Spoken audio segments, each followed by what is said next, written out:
Hello everyone, welcome to part 17, and if my calculations are correct, this is the penultimate part, meaning this is the second to last part. In other words, this and one more, and that's all. And then I'll be done. Okay, where do we leave off?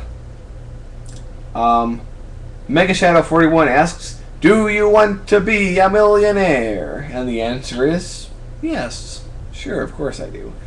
I would love to be a millionaire. It's also a good show, especially when it was hosted by Regis. It might not be much now in terms of popularity, but back in 1999 when it first came out, everyone was talking about it. It and the original Survivor were the two big things. And the first season of Survivor, where Richard won, that is what really catapulted reality shows into mainstream focus, and they've been there ever since. That really made the Zeros decade what it was in a large part, because reality shows weren't really part of the 90s in any real way, but the very last year of the 90s, 99, Survival came along and really propulsed that. You know how big of a thing the Survival finale was? There was a ship in Russia, a submarine, that sank. Okay? A submarine with 110 sailors on it. It sank to the bottom of the ocean. The people in the ship were trapped alive, suffering a slow and terrible death, banging on the edge of the metal just to get anyone's attention. The Russians were at first reluctant to ask for any outside help, hoping they could solve the entire thing themselves. But eventually when the Russians did get around to asking for help from the Western countries, it was too late. All the people on the ship were dead. But that story was shunted to the side on the cover of Time magazines. It received a little picture on the front cover saying story on page 25 or whatever, and the huge picture on the front cover with huge letters was, "Who's going to win Survivor?" or something like that. The sensation that's sweeping the nation. So in Time magazine, one of the country's most serious publications, a huge tragedy where over 100 people died, a slow, suffocating death deep underwater in a metal tube, was completely ignored in the face of a TV show. A reality show. The first one, really. That shows you how big of a deal Survivor was. Civ 3 player asks, what Sims 2 expansions do you have, or what expansions do you recommend? Well, like I said, I do not have any expansions, therefore I don't know what to recommend. All of them. Okay, I'll recommend all of them. Maybe one day I'll get them. Alright, Wario Land Gold Pyramid returns to ask, are you using Sims 2 cheat codes? In my normal games, I don't generally use them. In the original LP, I didn't use them whatsoever. I obviously did use them to create the mansion, though. And I used them in the most recent episode of Come On Amanda, but I lampshaded it by saying that Gary had money from his mother's life insurance that they were using to build the expansion. But now that the story has taken precedence over the gameplay, so to speak, I find it okay to use a little bit of cheats here and there to tweak things, but generally I like to play cheat-free, because like I said, I don't like forcing things on the game. The game and we co-write my Sims 2 LP together, and we're equal partners in it, I truly believe. I might have ideas, but the game also will suggest ideas. It will nudge me in directions, it will nudge me away from things, and it will even veto ideas, downright veto them sometimes. Okay. Make a funny face.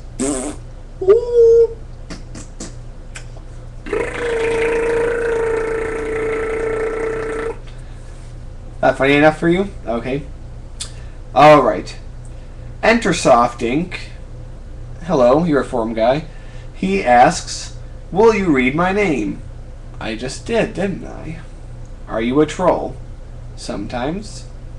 Do you like newer games? Oh, sure. I might not play them so much for my channel, but I'm just in awe of what a lot of modern games can do with their fancy graphics and everything. It just amazes me. I mean, not to mention Minecraft, which is a modern game. It's an independent game, you know, not produced by any major company. You know, Notch did it all by himself and used the proceeds to form Mojang, or whatever you call it in Swedish. But even all these other games coming out, I mean, the gaming industry is bigger and better than ever. Because one thing the internet has done, it's sort of made a quality control, because if a game sucks, everyone will find out about it instantly before it even comes out, and no one will buy it, it will suck.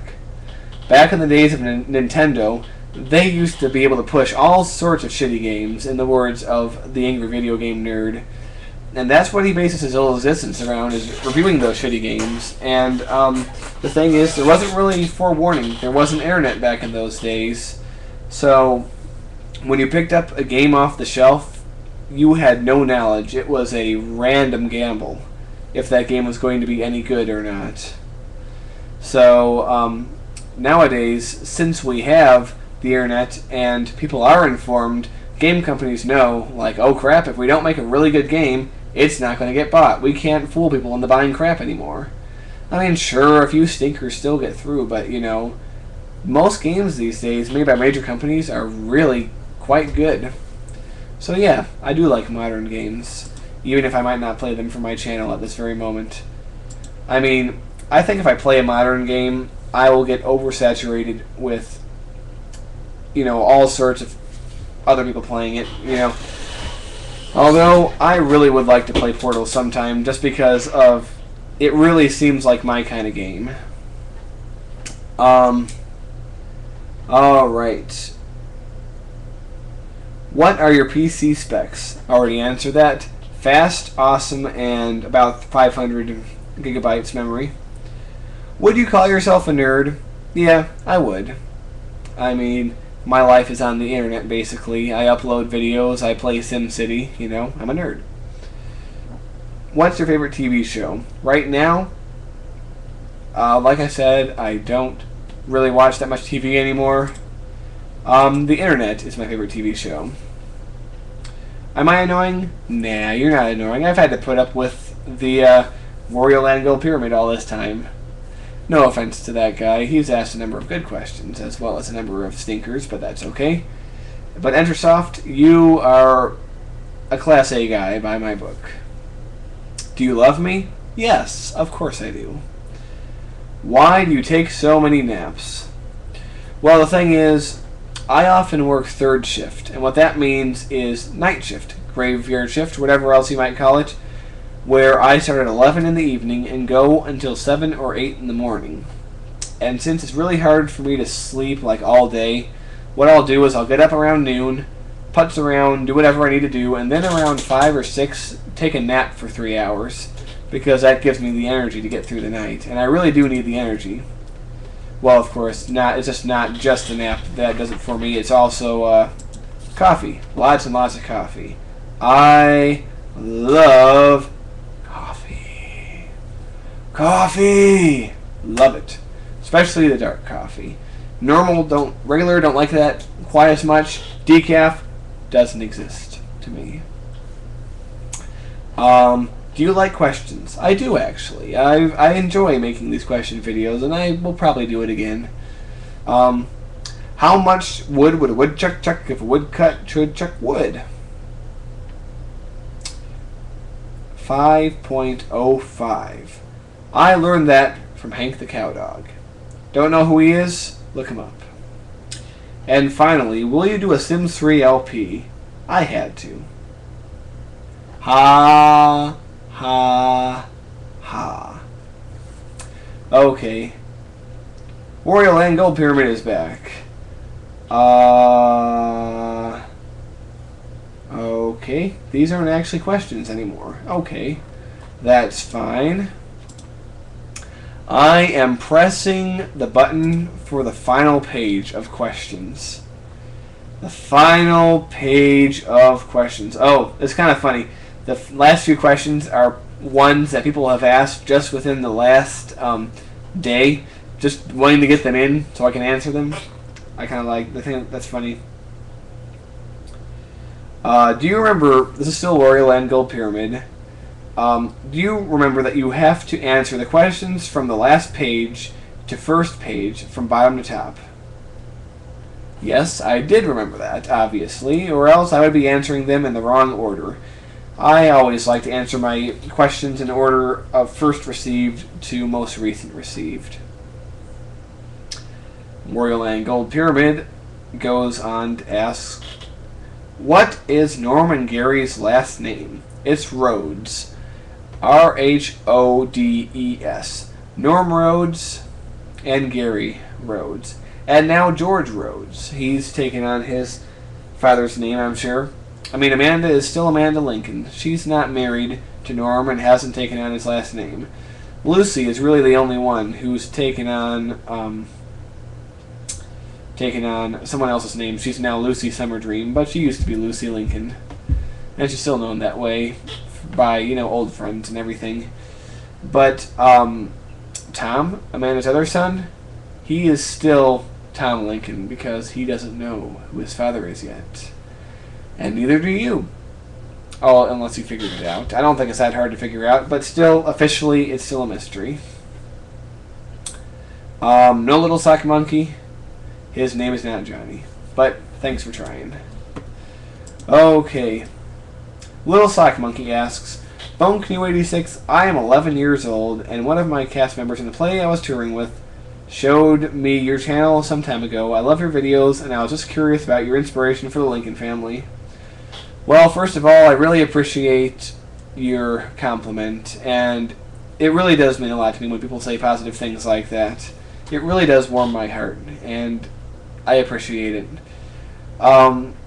I did talk about the inspiration for the Lincoln family before, though, so I don't really see any need to go into that. Alright. CodMod55 asked, I know this is a strange kind of question, but do you have political views, and if so, what are they? Well, I obviously do. I think everyone does, especially people who are thinking people. I'm not going to go into the nuances of everything. I mean, if you wanted me to talk about a specific issue, you should be like the guy who asked me about abortion. Because if you ask me about a very specific issue, I can give you a specific answer. Because I think the last video or 2 videos ago or whatever it was, I was able to give a pretty concise, reasonable position on abortion that I happen to hold. And so if you want my position on something else, you'll want to ask me in more exact terms what that position would be, because what is your political position is very vague. I mean, I call myself a progressive, but that doesn't mean I follow the progressive line to a T. For one thing, I believe in the death penalty, which progressives are generally very strongly against. You know, that's just one example. I could probably think of others. But I'm generally a progressive in most things. You know, like I'm a strong supporter of unions, and I'm a strong supporter of gay rights, 2 things that are very near and dear to most progressive hearts. But, you know, there are a number of progressive things that I don't abide by. Like, you know, the death penalty issue is one, but there are others. So, well, it looks like the end of this video, because we're getting on 15 minutes. The next video will be the last one.